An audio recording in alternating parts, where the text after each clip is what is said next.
En Orient, la tendance est vers plus d'équilibre. Nous allons voir un peu ici un exemple en Orient ou en Asie. On voit la chose autrement. C'est-à-dire que l'importance est beaucoup plus mis, ou l'accent est beaucoup plus mis vers la recherche justement de l'équilibre. Et dans cet équilibre-là, il y a notre passion. Donc au Japon, il y a un concept qu'on appelle l'ikigai. Ikigai. I-K-I-G-A-I tréma. C'est quoi l'ikigai? Donc c'est une philosophie de vie japonaise qui consiste à trouver un sens à notre vie, un équilibre, une raison de se lever le matin et d'être heureux, d'accueillir chaque jour. Donc au Japon, ce concept est un facteur de bonne santé et de longévité.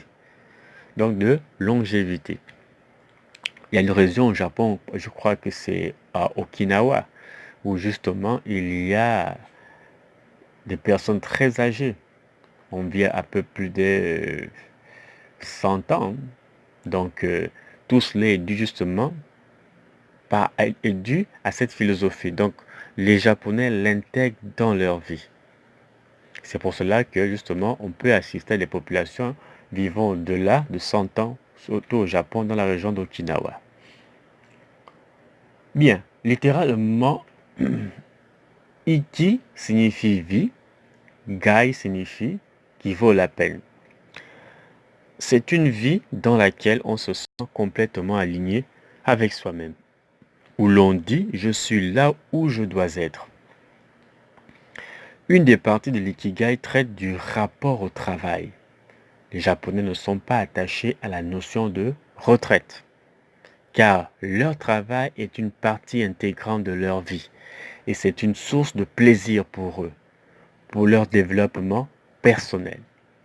Donc, concrètement, l'ikigai est la jonction et l'équilibre entre 4 composantes, à savoir ce que j'aime faire, ce dans quoi je suis doué, ce dont le monde a besoin et ce pourquoi je peux être payé. Donc voilà un peu les 4 éléments qui constituent l'ikigai. Donc l'ikigai, c'est une espèce de, on va dire, un croisement entre plusieurs cercles. Dans les différents cercles, nous retrouvons le cercle, ce en quoi vous êtes doué. Vous avez le cercle, ce que vous aimez. Vous avez le cercle, ce dont le monde a besoin. Et vous avez ensuite le cercle, ce pourquoi vous êtes payé.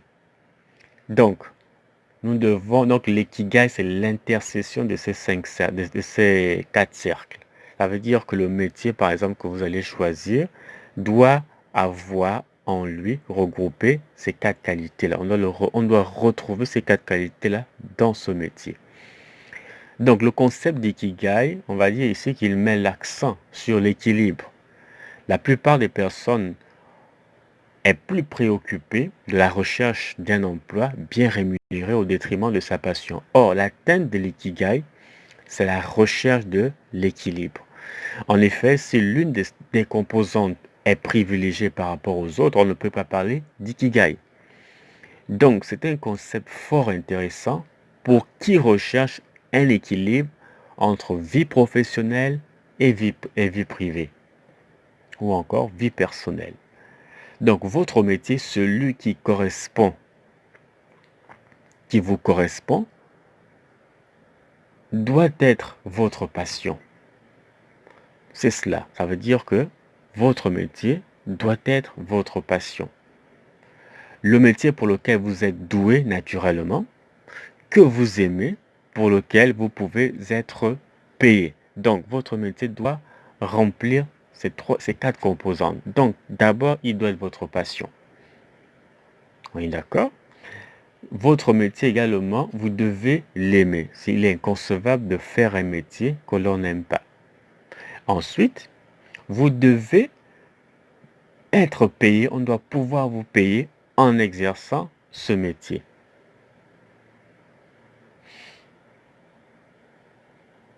Et ce métier, en définitive, doit avoir un réel impact pour l'humanité. C'est cela la caractéristique d'une véritable profession et qui vous donne une véritable raison, un véritable sens de le pratiquer ou encore de travailler pour cela. Donc, nous récapitulons. Donc, un véritable métier ou une véritable profession doit être votre passion, le métier pour lequel vous êtes doué naturellement, que vous aimez, pour lequel vous pouvez être payé et qui a un réel impact dans le monde. Donc, vous devez donc rechercher ce métier-là qui a ces 4 composantes et ça constituera votre ikigai.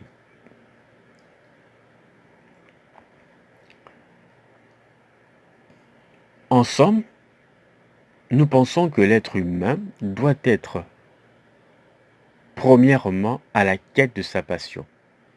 C'est un enseignement primordial qu'il faut inculquer aux jeunes générations qui sont au sens de Tocqueville, un nouveau peuple, et peut intégrer sans résistance aucune de nouvelles idées.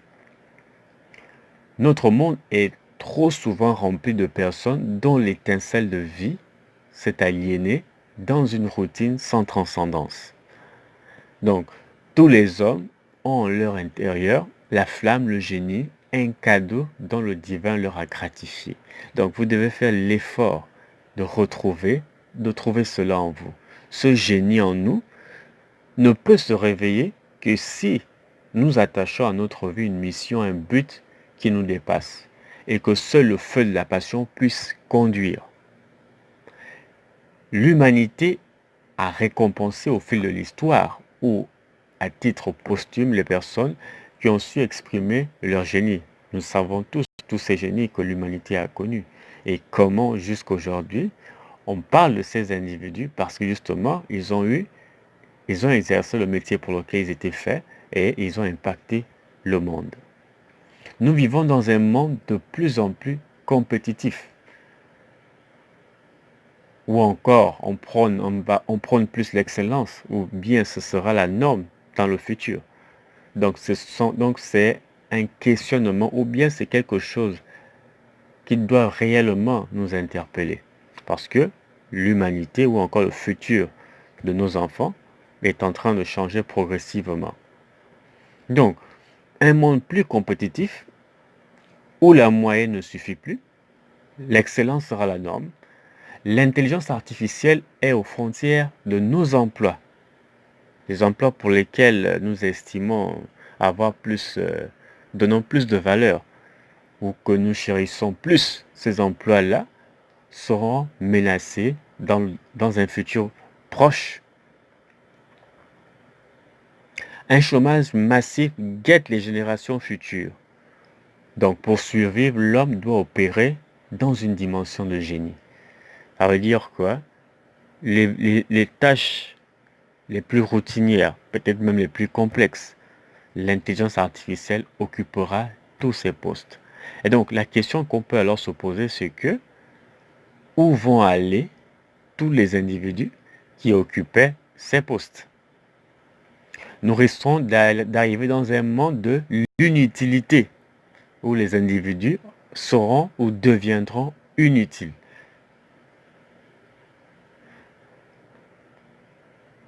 Donc pour poursuivre, nous comprenons alors pour là que nous devons fonctionner dans une dimension de génie et la seule manière d'y parvenir est d'être résolument passionné.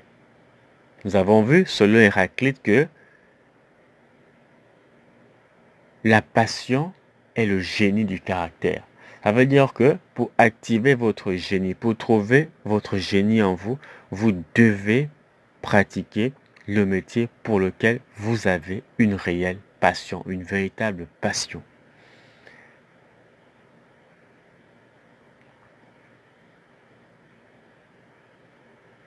Donc, pour citer un auteur Kierkegaard qui disait qu'on a plus perdu quand on a perdu sa passion que quand on s'est perdu dans sa passion.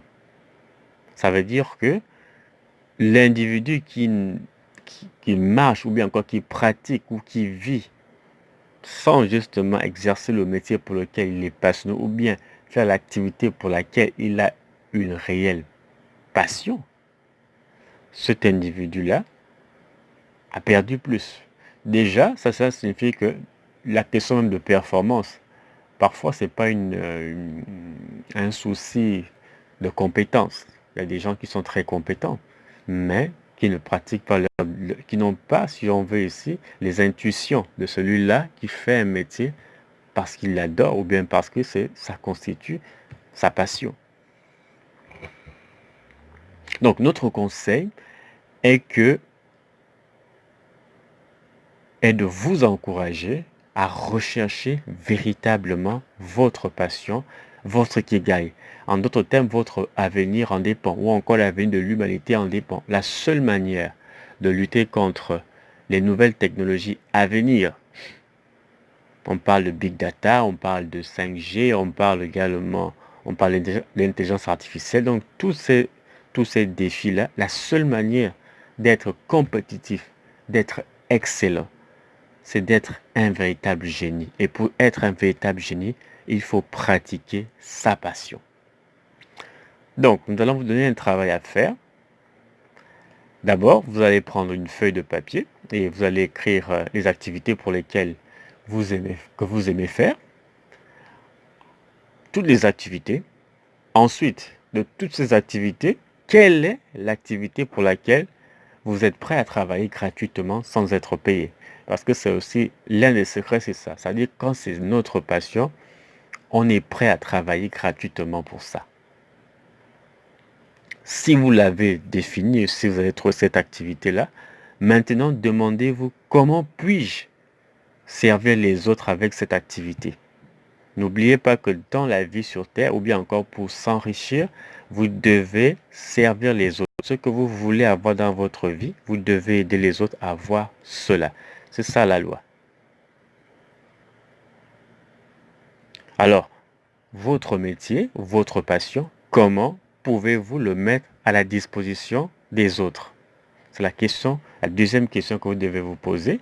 Ensuite, la dernière étape est de vous poser la question de savoir, les gens sont-ils prêts à me payer pour cela?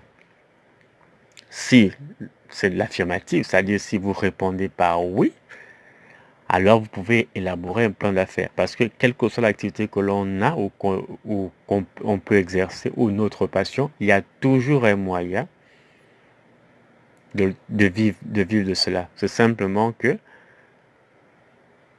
vous voyez les choses sous l'angle de la possibilité.